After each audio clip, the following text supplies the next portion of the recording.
Magandang araw mga kasarap. Magluluto tayo ngayon ng adobong Tagalog kung tawagin din sa amin ng araw. Ito ho ay walang toyo.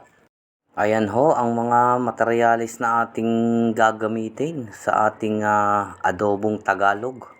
Dini sa amin sa Batangas. Tara ho at simulan na natin ang pagluluto. Painitin na natin ang ating mahiwagang kawali.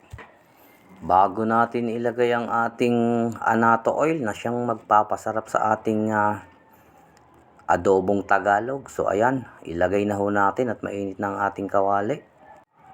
Arihong lutong ari ay subukan ninyo sa inyong bahay at talagang hindi kayo magsisisi dahil mas masarap po ari sa adobong na may toyo. Hayaan lang ho nating uminit ang ating at pag mainit na ho yan, igisa na natin ang ating sibuyas.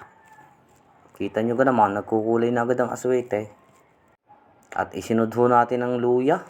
Pampabango din ho yan at pampalasa sa ating adobong Tagalog. Siyempre, hindi ho mawawala diyan ang ating bawang. Lagi hong kasama iyan. Igisa lang ho natin ang ayos nang lumabas ang aroma ng sibuyas, bawang at luya. At bago ho natin ilalagay yung ating 3 pirasong manok laang na hita ng manok ang aking lulutuing adobo. At pag naigisa nyo ho ng ayos yung sibuyas, bawang at luya, ay di saka nyo naman ho isusunod yung manok. Igigisa rin ho natin iyan. Halukain lang ho natin ang ayos nang magpantay ho ang kulay para ho maigisa rin ng ayos yung ating manok na tinartar. Halukain lang ho natin ang ayos. Pagkatapos yan ang ayan ay ating titimplahan na ng paminta yan. Mas maganda, mas maraming paminta. Pampabango din ho yan at medyo pampaanghang ng kaunti. Lagyan na rin ho natin ng dahon ng laurel. Sa English ay bay leaves kung tawagin. Halukain lang ho natin ang ayos nang kumalat ho yung ating ibinurbur na paminta. Para umaskar din ho yung bango ng ating dahon ng laurel. Ayan, lagyan na rin ho natin ng isang chicken nor cubes para ho mas lumasa ng ayos ang ating adobo. Ayan, burburan din ho natin ang asin, pampaalat. At lagyan din ho natin ng kaunting magic sarap. At halukain uli ho natin iyan. Haluin lang ho natin ang ayos para ho yung mga inilagay natin ay kumalat. At yan, at atin hong sasabawan na. At palalambutin na ho natin yung ating manok. At atin na ho iyang tatakpan hanggang sa lumambot ho ang ating manok. So ayan ho, malambot na ho sigurado ang ating manok. Kita nyo ka naman kuluan Tingnan nyo ang kulay. Talaga namang kulay na kulay lalaang talagang nakakapaibig na Ayan, timplahan na ho natin yan ng suka. Yan ho sugar cane vinegar. Ang sukang ginagamit namin din sa bahay.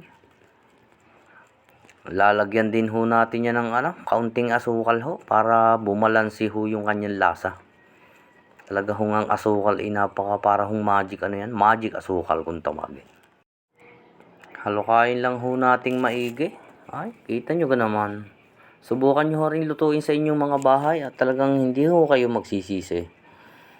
Ayan, atin hong titimusan ng konti kung ayos na ang lasa.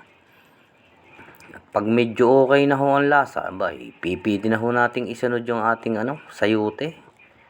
Yan ho isang sayote lang. Yan naman ho optional din lang. Pwede ho diyan ng patatas. Pwede rin ho diyan ng papaya. Pwede ho yan, akmang-akma ho yan sa adobong Tagalog. Kahit ho alin sa aking nabanggit ay pwede ho ang mga yan. Halukain lang ho natin ang ayos. At yan ho ay titikman natin ng pinali. Kung ayos na baga talaga. So ayan, aprobado na ho. Ayan ho, pwede na nating takpan. Para ho palambutin natin yung sayote. At pagkatapos ho niyan lumambuti, di kay pwede na hong i-ready ang bahaw. Ayan na ho. Malambot na ho ang ating sayote. Ay, talaga ho ang amoy humahalimuyak eh. Tingnan nyo naman ho. Pwede na ho natin iyang patay ng kalan. At tayo ho ay magsasandok na. Subukan nyo ho aring putahing aring adobong Tagalog. At talaga hong hindi kayo magsisisi. Sa sarap at sarap ay talagang napakasarap ho. Kita nyo naman ho. Ay, kulay na kulay pala ang ho eh. Talaga namang nakakapaglaway na eh. Ay, handay na ho ang inyong mga bahaw diyan. At talaga hong kapartner na rin ang bahaw. Kaning lamig. Maraming salamat ho sa inyong panonood. At wag ho sana kayo magsasawa. Pakipollow, like, and share naman po ng aking page. Aray, tulong na ninyo sa aking page na aray. Kita nyo yan. Yan na ho. Ang resulta ng ating adobong Tagalog. Subukan nyo ho sa inyong bahay at talaga hong hindi kayo magsisisi. Salamat po sa lahat po ng sumusuporta sa aking munting page. At pagpalain din po kayo. Ayan na ho. Kita nyo naman. Ay talaga hong nakakapaglaway na. Sa sarap po at sarap ay talagang napakasarap po ng adobong Tagalog. Salamat po at God bless po sa inyong lahat. Mabuhay po kayo.